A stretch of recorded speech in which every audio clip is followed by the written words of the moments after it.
Oh, absolutely. Absolutely. We have like 10 kids once, so if you guys want to do that, that's totally cool. So do we You can use 3 people, right? One yeah, absolutely. Yeah, so someone has to hold Manuel's C-spine.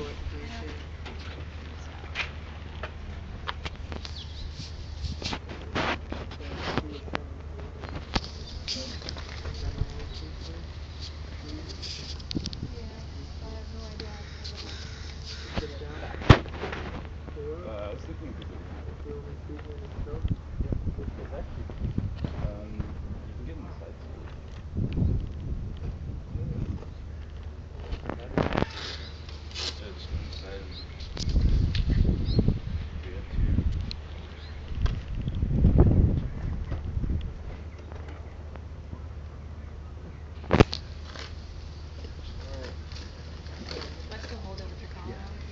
Yeah, the only time that she'll let go is when the whole splint is completely on, with both the head and the chin strap.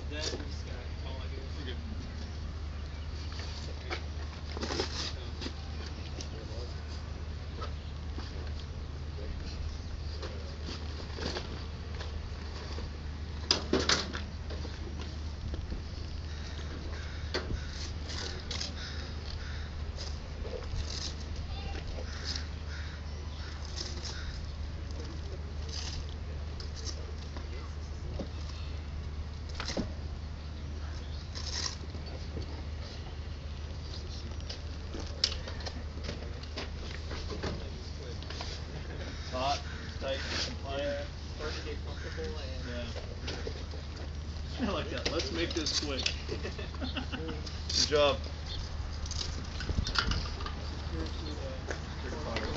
The lower. You can use that acronym. Boy, my legs have cramps. Bottom, middle, head, legs. I was about to ask what that acronym was. I forgot it. Yeah. Well, you know, different schools and different ones. But Yeah, we use the boy my legs and cramps. Make make sure that's tight up against his armpit. Sorry, I just want to sneak in here. Push that down. Have the patient lift up. Do you mind? Cinch it down. Do you guys care if I videotape this? Everyone else does. Do you care? I don't care. Okay. Do you guys care? I just want to like...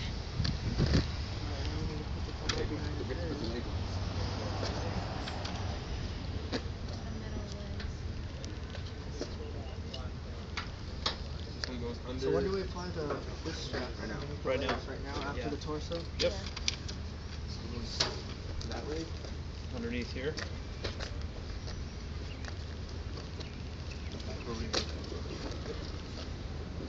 When we apply the chest one, are we supposed to look for like What's that? when we apply the chest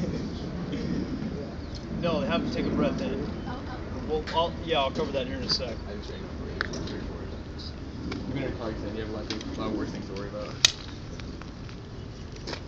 There's a little large strap. Kind of loose, huh?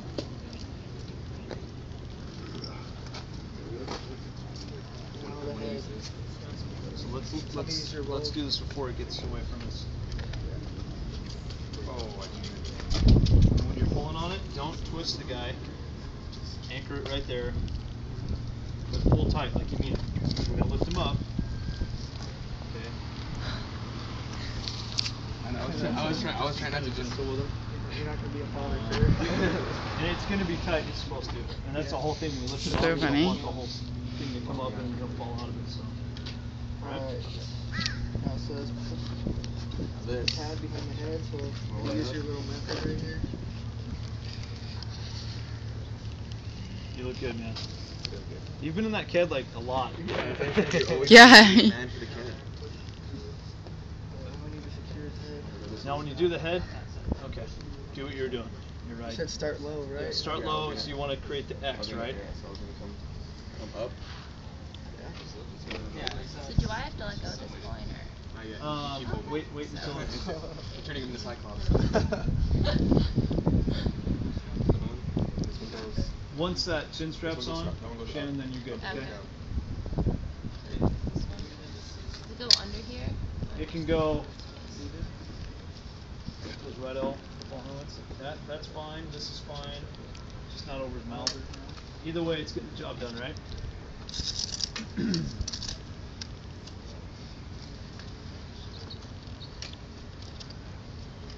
Verbalize the patient, move him to a longboard. So how would we move him from this position to that? Backwards right there. How would you do it? You grab here. Yep. A lot of ways of doing it. Think Or do we, about like, think get the about where we board are and, right now. You have to pick him up by his leg in here. Think about where we are right now. Where are we? Street. We're in the street. We're in the back of my truck. Back of your truck. It's a long, flat surface. Did you put the backboard right next to him? Yeah. I don't want to overlook the simple things in life, right? Okay, I guess we move him all the way. If that backboard's in the class, I say, okay, we're going to move him to a backboard. 90% you would carry him to the class. You wouldn't send a courier to bring the backboard back to us right underneath. So let's not let the splints get the best of us. You know what I mean? But right now, you guys are all, I'm just trying to remember CSM. But the big thing is the backboard's right here, so you can slide it right next to the patient, lift him up, move him onto the backboard, and then just remember to undo the leg straps. We don't need to do that right now. Just kind of let you know. We did it yesterday. I was on that 50 bench table, and I'm like, okay, well, how would you guys do it? And the options it came up with were mind blowing. But one of the girls goes, well, this is plastic bench, and this slides real easy. Can't you just lift him up and slide it underneath his butt? I said, yes, you can. And her way worked like in 10 seconds.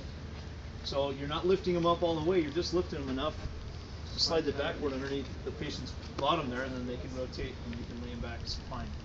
Because you could do that in a car too. You could slide it under them and just rotate them on the way. That's what we do. Right, if we get that driver's side door open, forced open, we'll put a backboard underneath their butt, and then just have them rotate and pull them out, slide them out.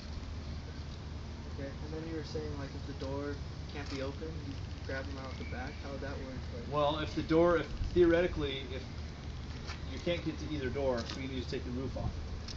So we gotta wait for the truck company guys or fire rescue to cut the roof off, and then you can't. You can't bring them through a little doggy door window, right? It's not cool. You don't push them through. So you gotta remove the top of the vehicle, and then the KED splint goes right in between his back and the driver's seat, and then up, and right back. So where'd you put the backboard on a 4-door car with no roof? On the trunk. On the trunk, yeah. Lift him up, lay him down on the trunk, and the gurney's right there. Then strap him into the backboard, onto the gurney, into the ambulance, off to the trauma center. We're out of here.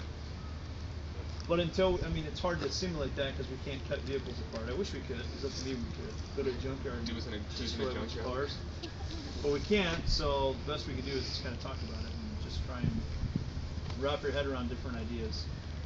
So, make the job easier, work smarter, not harder. There's enough obstacles you guys are going to be faced with. So, bring your equipment close to you, making sure your equipment's all in line. We have all of our stuff.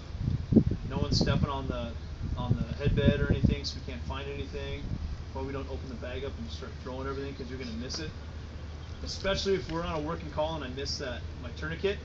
It's like a real rubber. It's a rubber tourniquet rolled up, and it's a bouncy ball. Boing, boing, boing. Never to be seen again. Where's my tourniquet? And I have to use a blood pressure cuff, which is fine.